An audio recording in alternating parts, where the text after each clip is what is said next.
শিক্ষার্থী বন্ধুরা, আসসালামু আলাইকুম। অনলাইন ক্লাসে তোমাদেরকে অভিনন্দন। আশা করি তোমরা সকলে ভালো আছো। আজকে আমি আলোচনা করব সমাজবিজ্ঞান দ্বিতীয় পত্রের তৃতীয় অধ্যায় এর নব্য প্রস্তর যুগ ও তাম্র যুগ সম্পর্কে। নব্য প্রস্তর যুগ সমাজ, সংস্কৃতি ও সভ্যতার ইতিহাসে নব্য প্রস্তর যুগ এক বৈপ্লবিক ঘটনা। মানুষ যে যুগান্তকারী অর্থনৈতিক ও বৈজ্ঞানিক বিপ্লব সাধনের মাধ্যমে সংকটের হাত থেকে চিরকালের জন্য মুক্তি পায়, সে বিপ্লবটির নাম হলো কৃষি আবিষ্কার। নব্য প্রস্তর যুগের প্রধান দুটি আবিষ্কার হলো পশুপালন ও কৃষিকাজ। কৃষিকাজের মাধ্যমে মানুষ খাদ্য উৎপাদকে পরিণত হয়।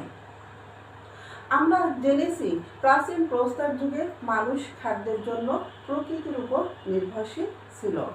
সেখানে নব্য প্রস্তর যুগের মানুষ নিজেদের খাদ্য নিজেরাই তৈরি করতে বা উৎপাদন করতে সক্ষম হয়।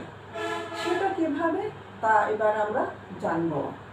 পুরুষরা যখন শিকারের কাজে বাইরে যেত, তখন মহিলাদেরকে একটা নির্দিষ্ট স্থানে রেখে যেত গৃহস্থলীর কাজের জন্য।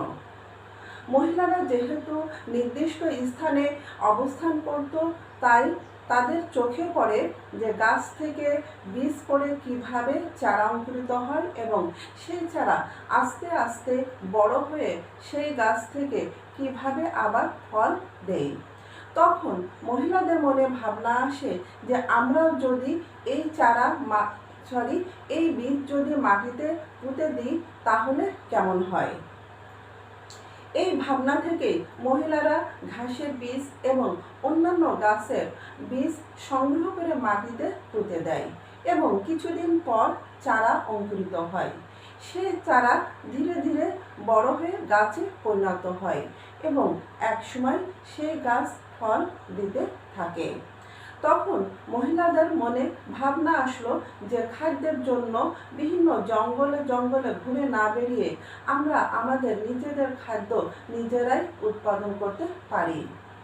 এই ভাবনাটা তারা তাদের পুরুষদেরকে জানায়। পুরুষরাও একইভাবে বীজ সংগ্রহ করে মাটিতে রোপণ করে, তা থেকে চারা অঙ্কুরিত হয়। চারাগুলো ধীরে ধীরে বড় হতে থাকে এবং গাছে পরিণত হয়। সেই গাছ থেকে ফল দিতে থাকে। পুরুষরা তখন তারাও ভাবলো যে আর খাদ্য সংগ্রহ নয়, নিজেদের খাদ্য নিজেরাই উৎপাদন করব। মহিলাদের এই ভাবনা নিয়েই তারা খাদ্য উৎপাদন করতে শুরু করলো। আর এভাবেই নব্য প্রস্তর যুগের মানুষ খাদ্য উৎপাদকে পরিণত করে কৃষিকাজের শুভ সূচনা করতে সক্ষম হয়। আর কৃষির আবিষ্কারক বা উদ্ভাবক হিসাবে মহিলাদেরকে বলা হয় যে কৃষির উদ্ভাবক হলো বা কৃষির আবিষ্কারক হলো মহিলারা। কৃষিকাজের মধ্য দিয়ে শুরু হয় নব্য প্রস্তর যুগে। এই যুগেই মানুষ অর্থনৈতিক, সামাজিক, ধর্মীয় ও অন্যান্য আবিষ্কারের দিক দিয়ে অনেক উন্নতি সাধন করেছিল। আর এই জন্যই গর্ডন চাইল্ড এই যুগকে নবপলীয় যুগ হিসাবে আখ্যায়িত করেন। কেন আখ্যায়িত করেন? এই যুগেই মানুষ পশুপালন এবং কৃষিকাজের উদ্ভাবন ঘটায়। আর কৃষিকাজের মাধ্যমে মানুষের জীবনে ব্যাপক পরিবর্তন সাধিত হয়, যেমন অর্থনৈতিক, সামাজিক, ধর্মীয়, ব্যবহার্য দ্রব্য সামগ্রী বিভিন্ন দিকের ব্যাপক পরিবর্তন সাধিত হয়। মানুষের জীবন প্রাচীন যুগে যেমন কষ্টদায়ক ছিল, নব্য প্রস্তর যুগে তা এসে অনেকটা সহজসাধ্য হয়। বিশেষ করে কৃষিকাজের উদ্ভাবনের ফলে খাদ্যের নিশ্চয়তা এসে যায় তাদের জীবনে। আর এই খাদ্যের উপর নির্ভর করে পরবর্তীতে সমাজ, সংস্কৃতি ও সভ্যতার বিকাশ ঘটানো সম্ভবপর হয়। এই জন্যই গর্ডন চাইল্ড নব্য প্রস্তর যুগকে নবপলীয় যুগ হিসাবে আখ্যায়িত করেছেন। এবার আমরা আসি সমাজ ও সভ্যতার ইতিহাসে নব্য প্রস্তর যুগের প্রভাব। নব্য প্রস্তর যুগের প্রভাব প্রথমে আছে কৃষি আবিষ্কার। আমরা জানি যে নব্য প্রস্তর যুগে কৃষি উদ্ভব ঘটে। কৃষিকাজের ফলে মানুষের জীবনের যাযাবর জীবন ছেড়ে দিয়ে স্থায়ীভাবে বসবাস করে থাকে। তাদের জীবনে খাদ্যের একটা নিশ্চয়তা এসে যায়, আর এই নিশ্চয়তা এসে যাওয়ার ফলে তারা স্বস্তিতে বসবাস শুরু করতে পারে এবং কৃষির আবিষ্কারের কারণে তাদের জীবনে মানুষের জীবনে ব্যাপক পরিবর্তন সাধিত হয়। এরপরে আছে তোমার অতিরিক্ত খাদ্য উৎপাদন। কৃষিকাজ শুরু করার ফলে কি হলো যে খাদ্য উৎপাদন করতে লাগলো, আর এই খাদ্য এত মাত্রা উৎপাদিত হতে লাগলো যে মানুষের বাৎসরিক চাহিদা পূরণ করেও আরো অতিরিক্ত খাদ্য থেকে গেল। এই অতিরিক্ত খাদ্যের উপর নির্ভর করে কিছু মানুষ অকৃষিজীবী হয়ে গেল, আর এই অকৃষিজীবী বা পেশাজীবী মানুষেরা পরবর্তীতে বিভিন্ন সমাজ সংস্কৃতি ও সভ্যতার উদ্ভাবন ঘটাতে লাগলো, যার ফল আমরা এখন ভোগ করছি। কেননা খাদ্যের নিশ্চয়তা থাকলে অন্যান্য দিকের বা অন্যান্য বিষয় উদ্ভাবন করা বা আবিষ্কার করা সম্ভব হয়। পেটের চাহিদা বা পেটে যদি ক্ষুধা থাকে তাহলে মানুষের মাথায় কিন্তু কোনো চিন্তা ভাবনায় কাজ করে না, আর এই জন্যই খাদ্যের উদ্বৃত্ত থাকার ফলে এই উদ্বৃত্ত খাদ্যের উপরে নির্ভর করে মানুষ সংস্কৃতি ও সভ্যতার বিকাশ ঘটাতে সক্ষম হয়েছে। এরপর আছে চাকার আবিষ্কার। নব্য প্রস্তর যুগের আরেকটি অবদান হলো চাকার আবিষ্কার। চাকার আবিষ্কার হওয়ার ফলে মানুষের যাতায়াত ব্যবস্থাটা আরও সুগম হয়, বিশেষ করে ব্যবসা বাণিজ্য করতে তাদের জন্য অনেক সুবিধা হয়। এরপর আছে পোশাকের ব্যবহার। একসময় মানুষ অর্থাৎ প্রাচীন প্রস্তর যুগে মানুষ পোশাক হিসাবে অর্থাৎ তাদের লজ্জা নিবারণ করত গাছের পাতা বা গাছের ছাল দিয়ে, কিংবা অর্ধ উলঙ্গ অবস্থায় থাকতো। সেখানে প্রস্তর যুগে মানুষ প্রথম সুতার দ্বারা তৈরি পোশাক ব্যবহার শুরু করে। এরপরে পরবর্তীতে সময়ে পশমের তৈরি পোশাক ব্যবহার করতে দেখা যায়। এরপর আছে ব্যক্তিগত সম্পত্তির উদ্ভব। ব্যক্তিগত সম্পত্তির উদ্ভব। মানুষ যখন কৃষিকাজ শুরু করে, প্রথম কৃষিকাজ শুরু করে, তখন তারা একটা জায়গায় বসতি স্থাপন করে এবং সেই বসতির আশেপাশে যে উদ্যান বা মাঠ থাকে সেটা এক একজন এক একটা চাষ করতে থাকে বছরের পর বছর।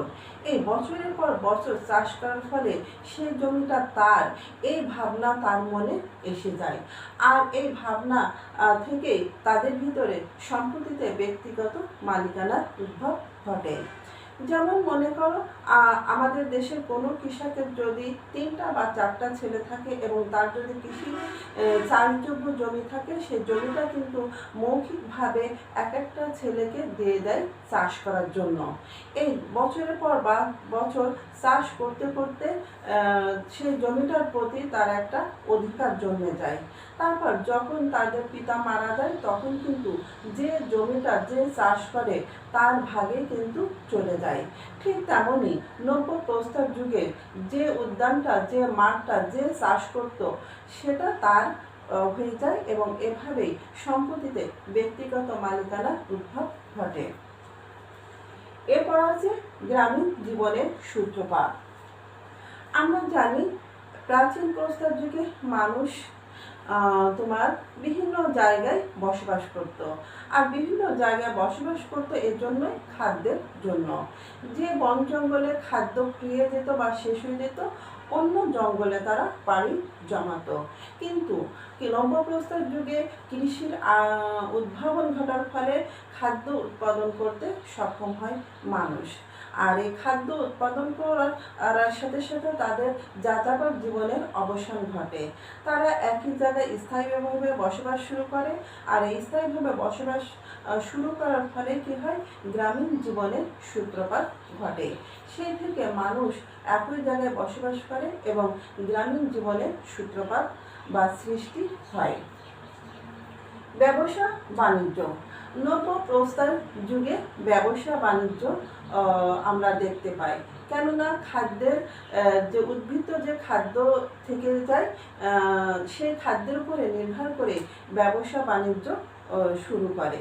পাশাপাশি এক গ্রাম আর এক গ্রামের সাথে খাদ্যের বিনিময় প্রথা, তোমার খাদ্য, পশু পাখি ইত্যাদির বিনিময়ও আমরা লক্ষ্য করে থাকি।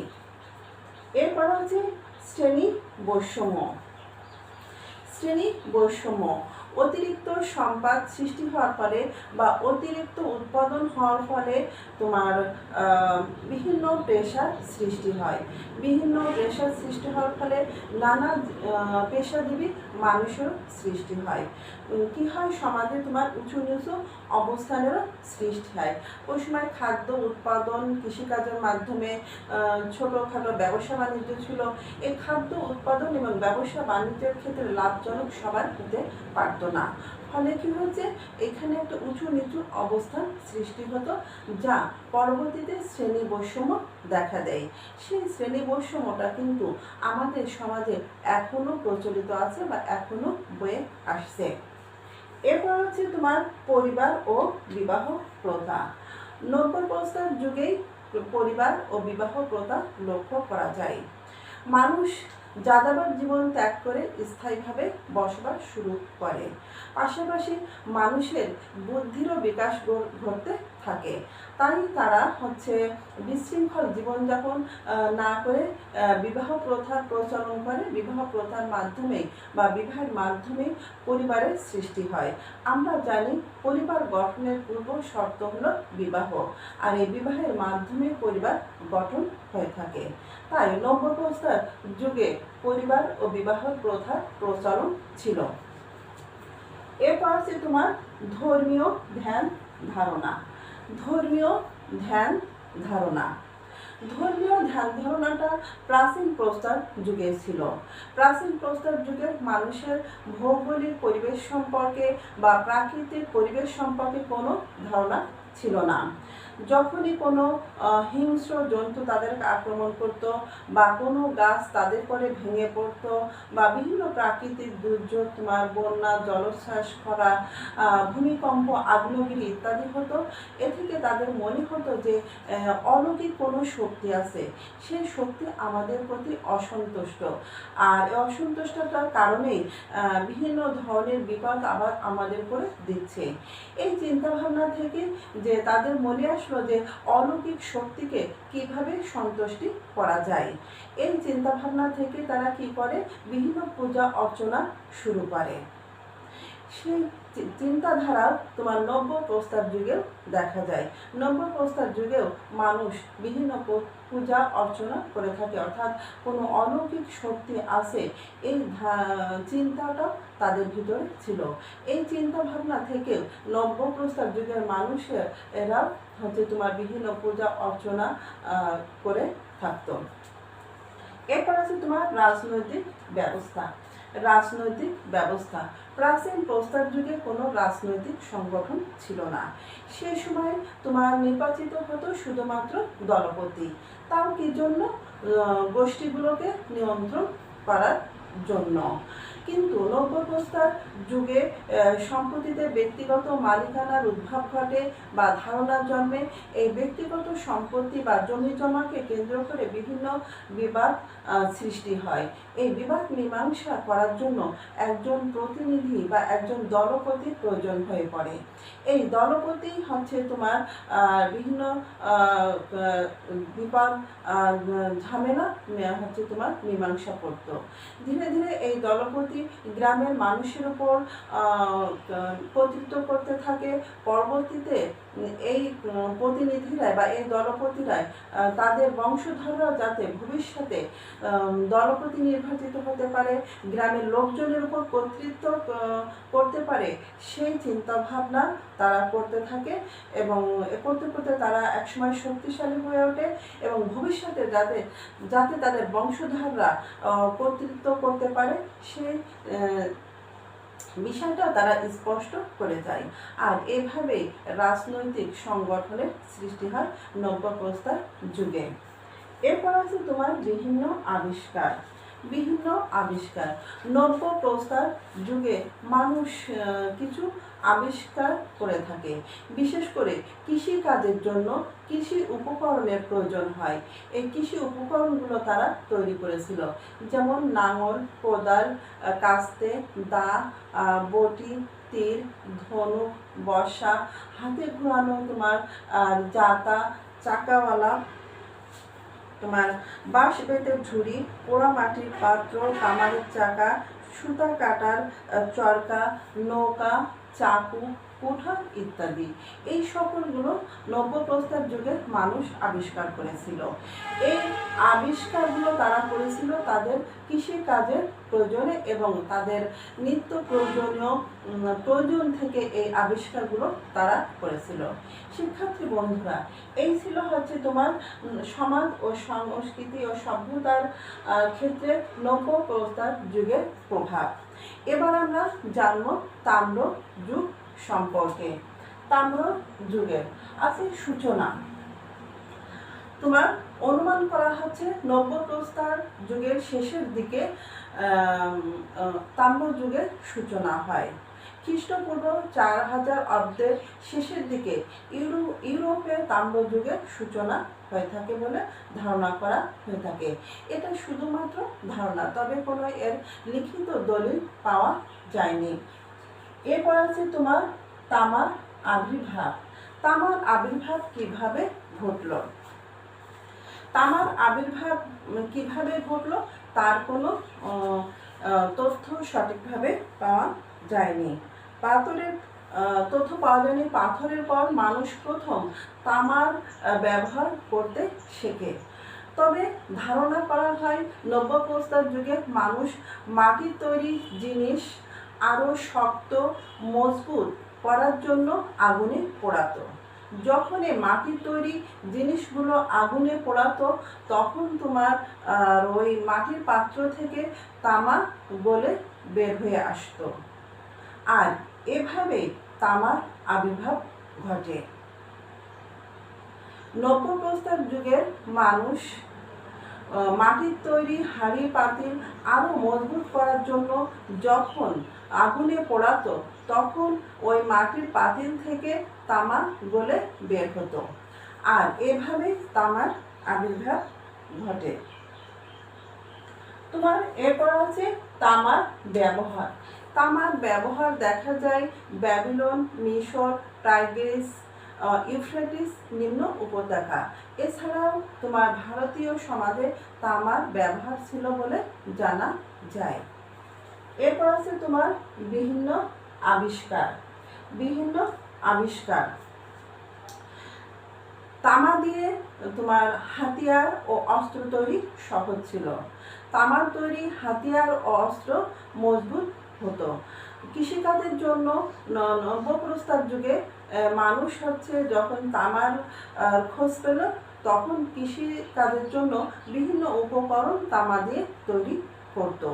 এই তামা দিয়ে তৈরি করার ফলে উপকরণ দিয়ে কাজ করার কারণে কৃষি উৎপাদন আরও বেড়ে যায় বেশি মাত্রায়।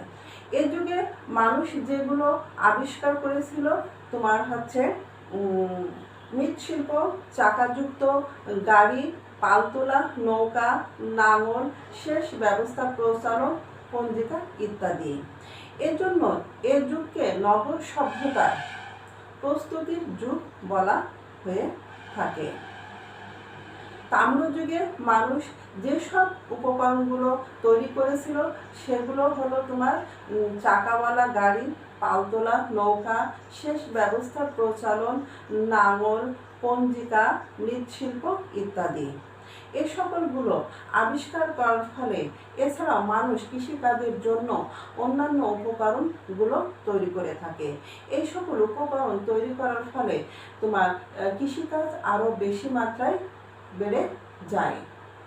তাই এই যুগকে নগর সভ্যতার প্রস্তুতির যুগ হিসাবে আখ্যায়িত করা হয়ে থাকে বা করা হয়। এরপরে আসছে তোমার সামাজিক স্তর বিন্যাস। এই যুগে তোমার সামাজিক স্তর বিন্যাসটা লক্ষ্য করা যায়। তামা ও খনিজকে কেন্দ্র করে বিভিন্ন পেশার উদ্ভব ঘটে। আর এই উদ্ভব ঘটার ফলে তোমার সমাজের সামাজিক গোষ্ঠী এই থেকে সামাজিক স্তর বিন্যাসটা লক্ষ্য করা হয়ে থাকে। এছাড়াও এই যুগে তোমার বস্ত্রশিল্পের উদ্ভব ঘটে। অর্থনীতিটা ছিল কৃষির উপরে নির্ভরশীল। কৃষির অর্থনীতির একটা বিশেষ অংশ ছিল ব্যবসা বাণিজ্য। তাদের বাণিজ্যের মাধ্যম ছিল তামার মুদ্রা। আমি আবারও বলছি, সমাজ ও সংস্কৃতি হচ্ছে তাম্র যুগের প্রভাব। সূচনা কিভাবে হলো? বলা হচ্ছে নব্য প্রস্তর যুগের শেষের দিকে তাম্র যুগের সূচনা হয় বলে অনুমান করা হয়। আরও অনুমান করা হয় যে খ্রিস্টপূর্ব 4000 অব্দের শেষের দিকে ইউরোপে তাম্র যুগের সূচনা হয়। এরপর আছে তোমার তামার আবির্ভাব। পাথরের পরে মানুষ প্রথম কোনো ধাতু ব্যবহার করে, সে ধাতুটির নাম হলো তামা। তবে তামার আবির্ভাব কিভাবে হলো তার কোনো নির্দিষ্ট ইতিহাস বা তথ্য জানা যায়নি। তবে ধারণা করা হয় নব্য প্রস্তর যুগে মানুষ মাটির তৈরি হাঁড়ি পাতিল আরও মজবুত করার জন্য আগুনে পোড়াতো। যখন এই হাঁড়ি পাতিলগুলো আগুনে পোড়াতো তখন তোমার হচ্ছে এই হাঁড়ি পাতিল থেকে তামা গলে বের হয়ে আসতো। আর এটাই ছিল তামা। আর এভাবে তামার আবির্ভাব ঘটে। এরপর আছে তামার ব্যবহার। তামার ব্যবহার মূলত দেখা যায় ব্যাবিলন, মিশর, টাইগ্রিস, ইউফ্রেটিস নিম্ন উপত্যকায়। এছাড়াও ভারতীয় সমাজে তামার ব্যবহারের প্রচলন ছিল। এরপর আছে তোমার বিভিন্ন আবিষ্কার। নব্য প্রস্তর যুগে মানুষ কৃষিকাজ করার জন্য তামার দ্বারা বিভিন্ন অস্ত্র হাতিয়ার তৈরি করতে থাকে। তামার দ্বারা তৈরি হাতিয়ার অস্ত্র সহজ ছিল। তামার দ্বারা তৈরি হাতিয়ার অস্ত্র মজবুত হয়। এর কারণে কি হলো, তোমার নব্য যুগে তোমার কৃষি উৎপাদন আরও বহুগুণে বেড়ে যায়। এ সময় মানুষ যেগুলো আবিষ্কার করে সেগুলো হচ্ছে নাঙল, কোদাল, কাস্তে, পালতোলা নৌকা, তোমার চাকাওয়ালা গাড়ি, সেচ ব্যবস্থার প্রচলন, পঞ্জিকা ইত্যাদি। এজন্যই এই যুগকে নগর সভ্যতার প্রস্তুতির যুগ বলা হয়ে থাকে। এরপর আছে সামাজিক স্তর বিন্যাস। তামা ও খনিজকে কেন্দ্র করে বিভিন্ন পেশার সৃষ্টি হয়। আর বিভিন্ন পেশা থেকেই তোমার বিভিন্ন পেশাজীবী মানুষের সৃষ্টি হয়। সামাজিক গোষ্ঠী এবং সর্বশেষ সামাজিক স্তর বিন্যাসের সৃষ্টি হয় সমাজে। এরপর আছে যে অন্যান্য ক্ষেত্রেও তাম্র যুগের প্রভাব রয়েছে। এই যুগে মানুষ বস্ত্র শিল্পের বিকাশ ঘটেছিল। অর্থনীতি ছিল কৃষি নির্ভরশীল। অর্থনীতির একটা বিশেষ অংশ ছিল ব্যবসা বাণিজ্য। ব্যবসা বাণিজ্যের বিনিময়ের মাধ্যম ছিল তামা দ্বারা তৈরি মুদ্রা। শিক্ষার্থী বন্ধুরা, তোমার তাম্র যুগ খুব বেশি দিন স্থায়ী ছিল না। এই তাম্র যুগে থাকতে থাকতেই তোমার হচ্ছে ব্রোঞ্জ যুগের আবির্ভাব ঘটে। আর ব্রোঞ্জ যুগের আবির্ভাব ঘটার ফলে তাম্র যুগ থেকে মানুষ ব্রোঞ্জ যুগে পদার্পণ করে থাকে। শিক্ষার্থী বন্ধুরা, আজকে ছিল এই আলোচনা।